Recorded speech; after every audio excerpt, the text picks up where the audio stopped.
The Big Share is coming soon, and we will tell you what it is and how you can participate this morning on For the Record. Good morning, I'm Neil Heinen. One day, 24 hours to benefit our community. The Greater Madison area's first Big Share Day is Tuesday, March 3rd. Community Shares of Wisconsin is the host, and one of the community partners in the event is the Madison Commons.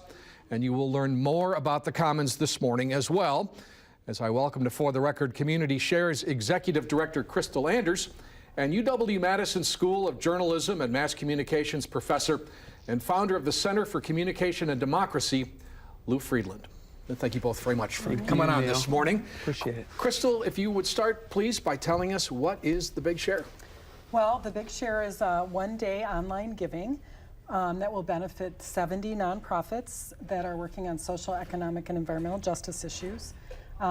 Community Shares is the host, and this is just a great way for us to be more relevant with the next generation of givers and leaders in our community. They get their news online, they connect online with things, and this is just a great way for us to do that. And it fits really well with our 40-year history of raising money that is donor-directed dollars and connecting individuals in the community to issues that they care about. So the Big Share allows donors to go to thebigshare.org, and they can give to any of those 70 nonprofits and get engaged in their work. Now, this is the first one in this area, but it's not a new idea. That's right, right. The Knight Foundation and the Case Foundation are probably the two groups that have done most of the work around Giving Days. And there's been many across the country.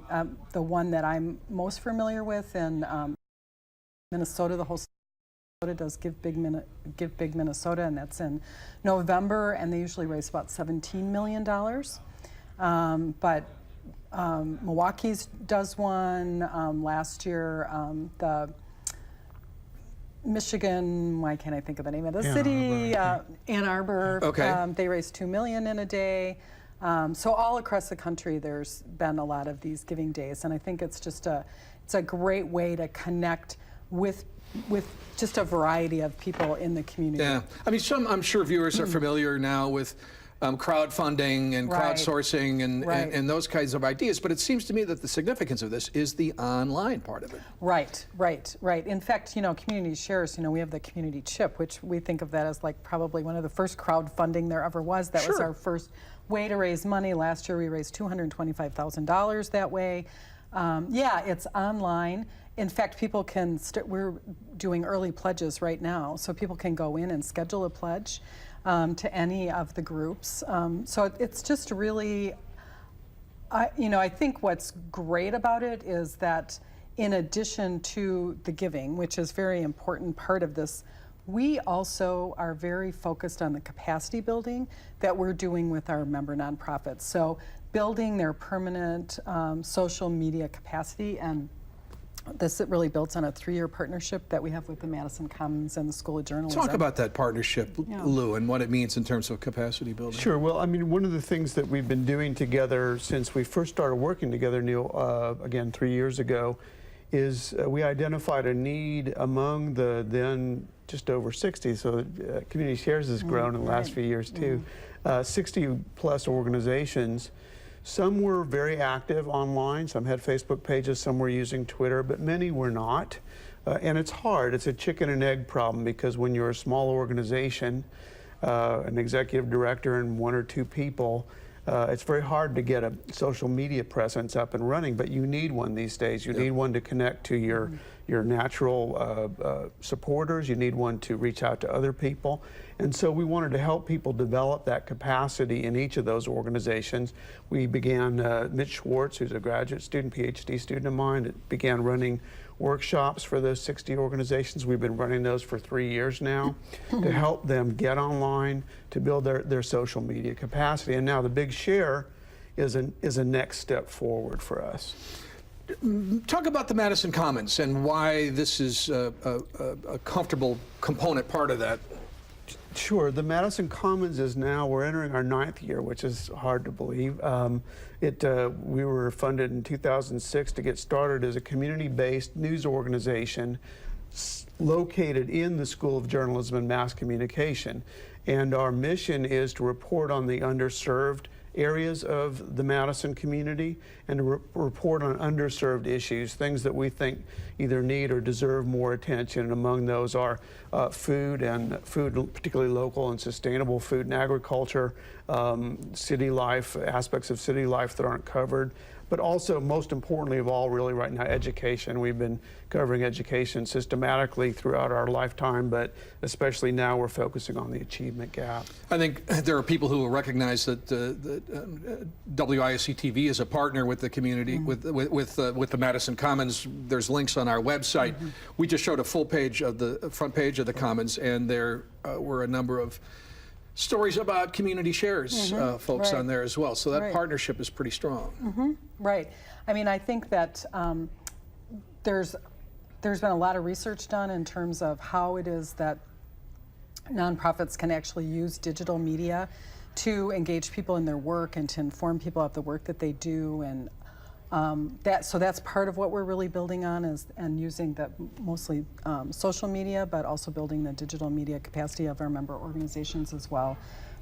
So I think, you know, we have a sort of a long-term goal that we have is really looking at whether or not we can actually build more of a nonprofit news service. Yeah, we see this. We see the Big Share as, first of all, moving the social media. I mean, first of all, it's a giving day, and we want people to give, of course. But we also want to move the capacity of all of our groups to begin to create a presence for news in the community. There's a lot of stories in those 70 organizations, and not only those 70, but other ones around them that are connected to them. And we want to get those stories out. And this is a way of building up that capacity so that this becomes really a vibrant news sector of the community. As you know, Neil, it's harder and harder for news organizations to sustain their, you know, on the ground sort of grassroots presence, and there's a lot of reasons for that. But we're trying to really stay close to the grassroots aspect of the community and report on it in ways that we think have to be done. Yep.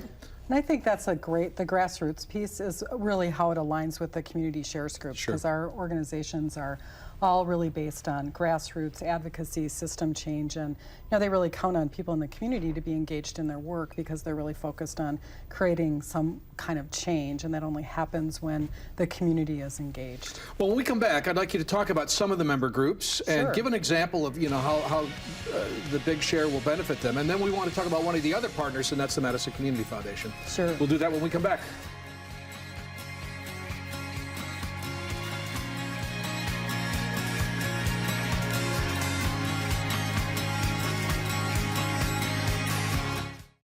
Community Shares of Wisconsin. For over 40 years, we have been working for social and environmental justice. What is it about? It's about justice. It's about equality. It's about solutions. It's about a healthy environment. It's about empowerment. It's about hope. It's about fairness. It's about change. It's about peace. It's about family. Es para la comunidad. It's about community.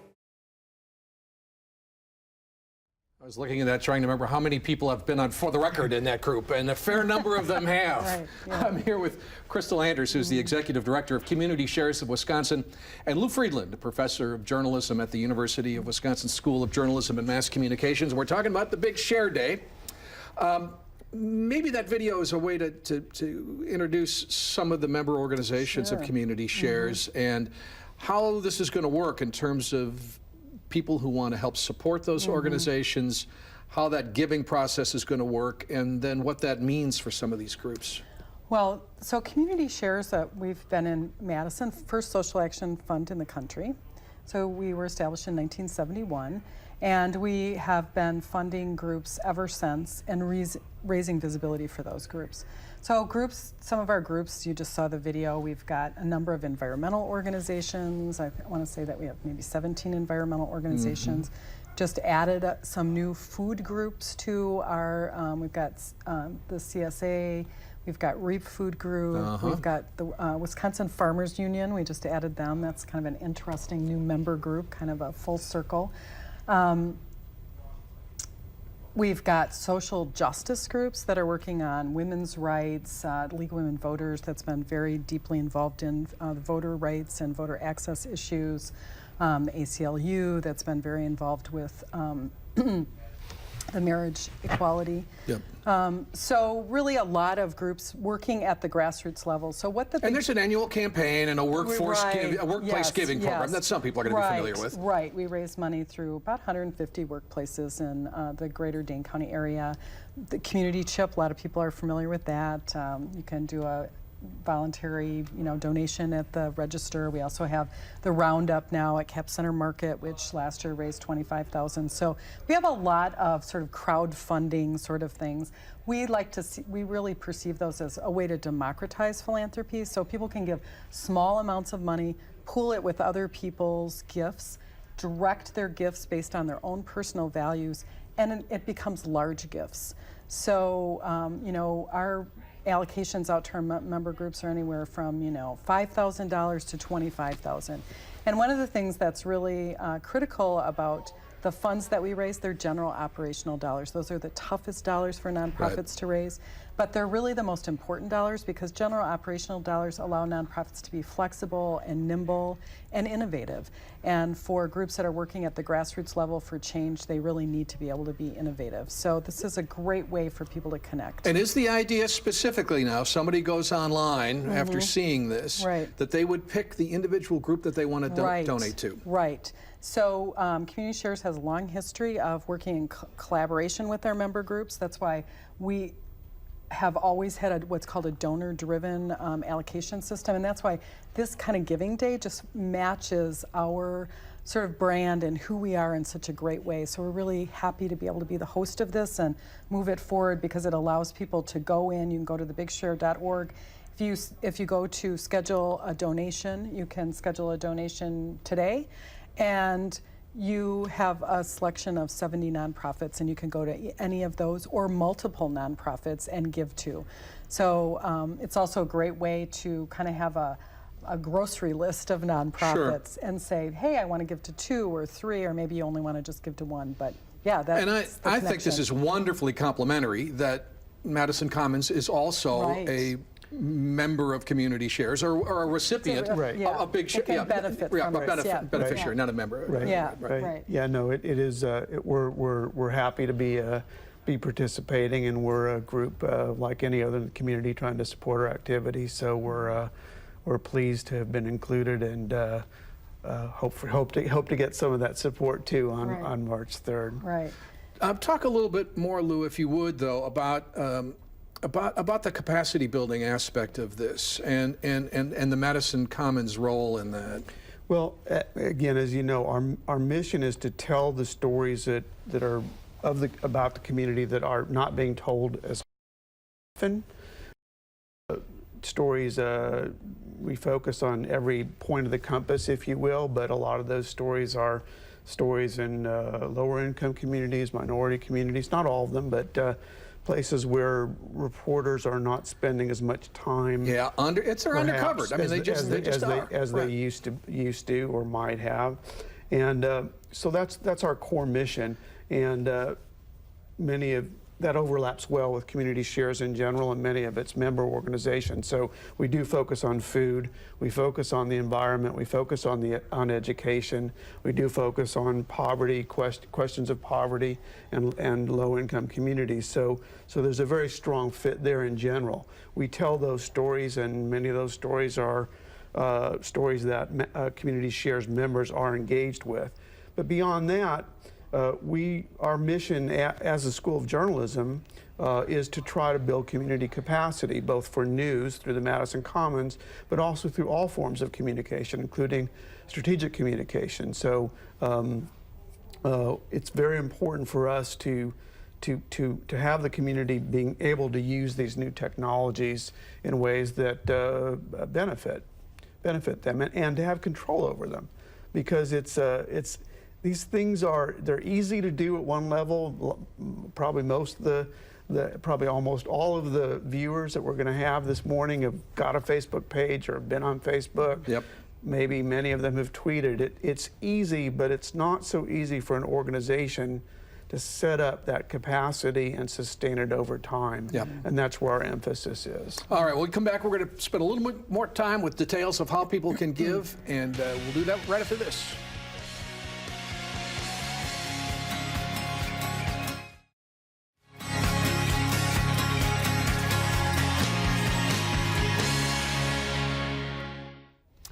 I am back with Crystal Anders, the Executive Director of Community Shares of Wisconsin, and UW School of Journalism and Mass Communications Professor Lou Friedland, who is also the Project Director for Madison Commons, a partner in the Big Share, which is coming up on Tuesday, March the 3rd. We mentioned, and one of the partners in this is the Madison Community Foundation. Talk about that, Crystal. Well, the Madison Community Foundation came in as an early supporter, and it's been really great. They really helped. This is a huge event. We've been working on it for a year, and they really helped with some of the initial investment dollars to really get it off the ground. And then they also have put up funds for prizes that day. People can win prizes. And then they also have established a $25,000 endowment challenge grant for those groups that we share who also are fund holders at Madison Community Foundation. And so 7 nonprofits are going to be participating in that challenge. And you know, we're excited to be able to see how the Big Share and a giving day like this, which is mostly around, again, this is a unique aspect of this giving day compared to other giving days. Most of them are really all about raising for today, but we have this great component which is about raising for tomorrow as well. The endowment community shares will be participating in that, so 10% of everything we raise that day we will actually deposit in our endowment at Madison Community Foundation, and a portion of that will be matched by Madison Community Foundation. So we're happy to have them as a partner in this. You know, I think a lot of people would think of this kind of social networking sort of approach to things as appealing to a younger demographic. Is that an opportunity here? Right, yes, I think that's definitely an opportunity. I mean, I think the younger demographic is really both in terms of engagement, but then also in terms of giving. And as I mentioned earlier, I mean, gifts can be as small as $10. Yeah. So and they mean something. And it means something because you can pool your gift with other people, and that $10 becomes $5,000. And so it's really a great way for people to get engaged in philanthropy, but not have to, you know, give huge amounts of money in order to get there. I think we know now, I mean, pretty obvious to most people that young people live online, spend a lot of their lives online. That's true for charitable giving, and it's also true for news. And so we need to really, you know, this is a big challenge for all of us in the philanthropic community and in the news community, the journalism community, to build new ways of reaching young people online, and I think that the Big Share is a great opportunity to do that, and it's going to be a lot of fun too. Right. I mean, it is a Big Share. It is a giving day. Yeah. There's a lot of events. There's a lot of prizes, and Right. Starting out with, you know, we're going to be doing coffee sampling that morning at Java Cat, and then during the day, there'll be coffee sampling at Willie Street East and Willie Street West and Cap Center Market. We're also... So it's going to be a well-fueled day. We'll need a lot of coffee. Which has its appeal for some of the younger demographic that we're looking at as well, right? Right. And we're going to wrap up the day with a big event at Plan B. There's actually a high-tech happy hour that's being sponsored the Thursday before, so this coming Thursday, the 26th, at Google and SuperNet are both sponsoring it, and it's at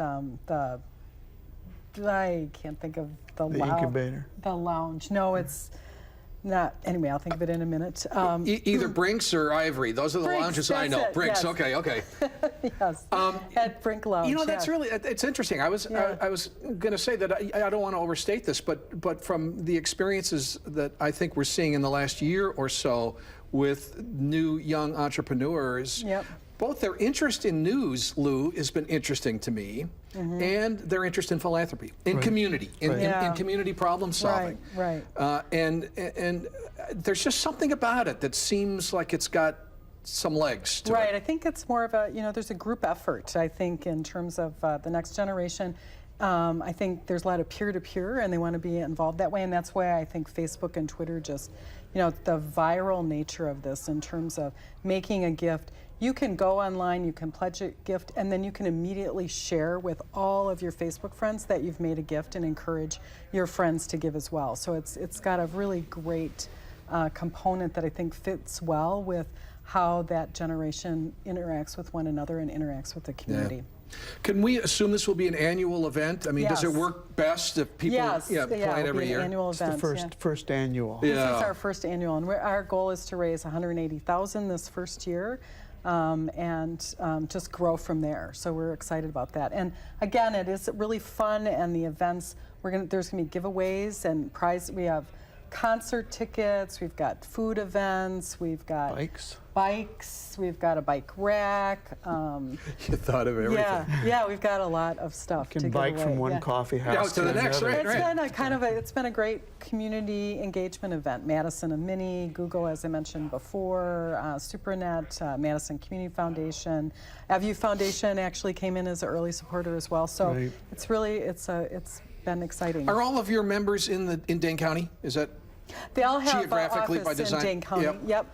Many of our groups are working statewide. I mean, their issues are statewide, like voter ID as a statewide. I wanted to make a point issue, of that viewers throughout the region who will have connections to some of these groups, even though they're located here. Yeah, more than half of our groups actually work on statewide issues, and then we've even got groups that are working and doing research on issues that are national, international, that looking at incarceration of the number of incarcerated African American males and what that means for families. So we've just got a variety of groups, and we hope that we'll see these giving days usually are not just local, they're statewide, they're national, and maybe even international. So we're looking for donors from all over the country. Great. I hope it's very successful. Thank you. Thanks for coming on. Yeah, we're going to come back and wrap up For the Record right after this. All right.